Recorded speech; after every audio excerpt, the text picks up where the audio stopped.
Hello, I'm Elizabeth Weissong-Berg, National Agency Vice President for Education and Training. What I'm going to talk with you today about is seller impersonation fraud. This type of fraud has been sweeping our nation, unfortunately, and I kind of want to go over some of the red flags and some of the things you might be able to do to protect your title agency. So what's happening? Fraudsters, they're not dumb. They're highly sophisticated in some instances. And what they are doing is they are targeting specific properties. These properties might be vacant. They might be vacation rentals. They might be a situation where someone's not always there. They're figuring out where these properties are, which of these properties they should target. And then they're even able to find social security numbers, creating fake IDs in some instances, and then using or attempting to use actual notaries or use a notary's credentials to illegally steal these properties. They are doing this in a variety of ways, but the one thing that I want you to know and think about really hard is what are the red flags? The American Land Title Association has worked on this issue, and they created a handout, which we're going to go through, and it's excellent. So what you want to think about and use and look at are these red flags. But always remember in the back of your mind that sometimes fraudsters come up with different ideas, or they might change it a little bit. So there could be something added in the very near future that is also a red flag. So always keep your guard up. But in these situations with these red flags, go ahead and implement extra precautions, extra steps to make sure that you do actually have the correct seller and the person you need to transfer that property. So here are the red flags. Is the property vacant or non-owner occupied, such as investment property, vacation property, or even rental property? Has a different address other than the owner's address been used?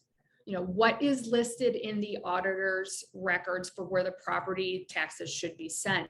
Is there a different address? Another thing that these fraudsters are doing, they are targeting properties that do not have any outstanding mortgages or deeds of trust. Why? If there is no mortgage on the property, there's not going to be someone that gets contacted and says, hey, we need a payoff. So there's one less person that the fraudster has to worry about raising the alarm. If we're not calling a mortgage company, there won't be someone saying, you know, the owner never contacted us to say they're selling, or, you know, I haven't heard this, let's double check. Fraudsters are sophisticated. They're going after those properties where there is no mortgage on it to make sure that it is as quick as possible. The other thing that we have seen is that the sale is below market level. It's below what the property should be sold for. And in those situations, you really got to ask yourself why anyway. Why is this so inexpensive for this buyer? Well, the fraudsters want it to be a quick transaction. They want to go as fast as possible. So if they can sell that property quickly, they get the money that much faster and can vanish that much faster. Other things you need to think about and have heightened scrutiny or even halt that transaction is when a seller wants a quick sale, generally less than 3 weeks, and they may not want to negotiate fees. Why are they being so pushy about that date? They also want cash buyers. Again, they want the less amount of people possibly in there in that transaction saying, I've got questions. They are going to refuse to attend the closing. And they're going to make claims that, hey, I'm actually out of state, or I'm out of the country. Can I do it a different way? When they are doing this, there is a problem. They might also be difficult or very difficult to reach via phone and only want to communicate via text or email. Or they might even refuse to meet by video call. Anytime a seller is refusing to meet you or or have a telephone call, that has got to raise a red flag. Why don't they want to talk to you? You know, they may not have the best language skills, or they might not be able to answer very basic questions about the property. That's where we just have to pause and say, why can't someone in 2023 be able to answer the telephone? They're also going to demand the proceeds be wired. Why do they want the proceeds wired? They want those proceeds wired so that they get them quickly and can immediately transfer them to crypto, immediately transfer them out, so that we can't go get them once we discover officially that they are impersonating someone. They're also going to refuse when you ask to complete multi-factor authentication or identity verification. Why? They're not going to be able to answer the knowledge-based authentication questions that might be included, for example, in a remote online notarization, because they only have basic details about the seller. They're not going to be able to do that, and they're going to refuse. The other thing that they are going to request, which, as you know, is not good, they are going to want to use their own notary. Why do they only want to use their own notary? Because they're not actually using a verified and good notary. They are stealing information from across the country of different notaries, and it looks fake. If you have any of these red flags, if you have any of these situations, it is important that you stop and do extra steps. And please do not be afraid to reach out to your local FNF family of companies advisor. We are actually there to help you and walk you through these situations, to do that pause, and so you can bounce things off of us. We are here for you. So there are some precautions you can take, as always. Contact that seller through independent sources.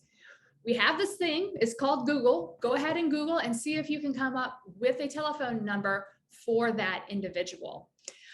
It's also possible to mail something to the address on the tax records to potentially see if they get it, and to see if there's an alert or a red flag that is raised. And then also talk with the realtor that is working with this seller. Have they actually met them? Do they actually have verified knowledge of the seller's identity? In a lot of situations, the seller is contacting the realtor also and saying, hey, I just want to do it this easy way. I just want to do it by email. That realtor is also our partner to prevent these thefts and this fraud, if they have met with them, if they have talked with them and have an established relationship. Again, it's just asking some questions. You're also going to want to manage that actual notarization. Absolutely require remote online notarization, or if that cannot be done, you are going to be the one that actually picks the notary. Because here's the deal. Most of these fraudsters, once you put requirements on them that they have to use your notary or they have to do Ron, they're going to hang up. They're going to pull the deal from you, and you just avoided seller impersonation fraud. And that's where you can, verify the seller's identity also, run the email and number, and just do those background checks and extra due diligence. And don't hesitate to actually use that public record. If you're in a state, or maybe there was a prior mortgage that's been paid off and you have the seller's signature, before you send any funds anywhere, compare the signatures. Just like regular fraud situations, are those signatures the same? Are they similar? And again, look at those prices for, what it should be selling at. What are other properties in the area selling for that have similar characteristics? Again, if it's really low, it's because that fraudster wants the money as fast as possible from that cash buyer, and they want to get the money overseas and out of our ability to go back and get those funds. You also want to be able to control the disbursement using wire verification services. And if you've spoken to anyone on our team, there are wire verifications where you can confirm instructions, match account numbers, because obviously the fraudster's account number is not actually going to match the actual owner's account number. What are the services that you can employ to protect that wire and have that verification done? You can also require a copy of a voided check with disbursement authorization claim. Do they actually have a checking account set up for those numbers? Obviously the fraudsters are going after the fastest way possible. They're probably not setting up checking accounts because they probably don't have enough identification to get an actual bank account. You can also have a check be sent for seller proceeds rather than a wire. Again, that is going to get rid of a lot of these bad actors because they want the money as fast as possible. If you say, hey, we're just going to do this by check, they're going to go somewhere else. Now, in the event there is a problem, or in the event, even if you find someone and they have not, and there wasn't actually fraud because you caught it, still report it to ic3.gov in your local law enforcement. You want to talk with and send this information in, so maybe you can help someone down the line and we can all work together to prevent these fraudsters. The other thing that you want to do is work with your local Secretary of State or whoever's in charge of notaries in your state. If you see one that was done fraudulently and that you find out that notary is not correct, the Secretary of State might be able to take some actions to alert the real notary they've got a problem, possibly decommissioning or recommissioning some numbers. But they also are starting to collect information in databases and know that there's issues with certain notaries and fraud that is occurring. So again, we want to file these fraud reports and let the correct officials know so that we can potentially prevent additional fraud. And then what we always want you to do, take this handout, feel free to play this presentation, talk to our industry partners, talk to realtors, talk to lenders, talk to county recorders, real estate agents, everyone about what is happening on this situation. This is rampant right now, and there are a lot of claims coming in on this. If we all work together, if we make sure that our realtors know their customers really well, if lenders who hear anything alert us, if county recorders see something coming in that is strange and unnerving, we can all work together to stop those in our industry. And last but not least, please contact us, your F&F family of companies, if there have been fraud attempts like these, because again, we like to know who the potential bad actors are, where the properties are that are being targeted, so that we can provide information to you as a community and potentially stop these seller impersonation frauds. Thank you for your time today. And as always, thank you for being one of our agents.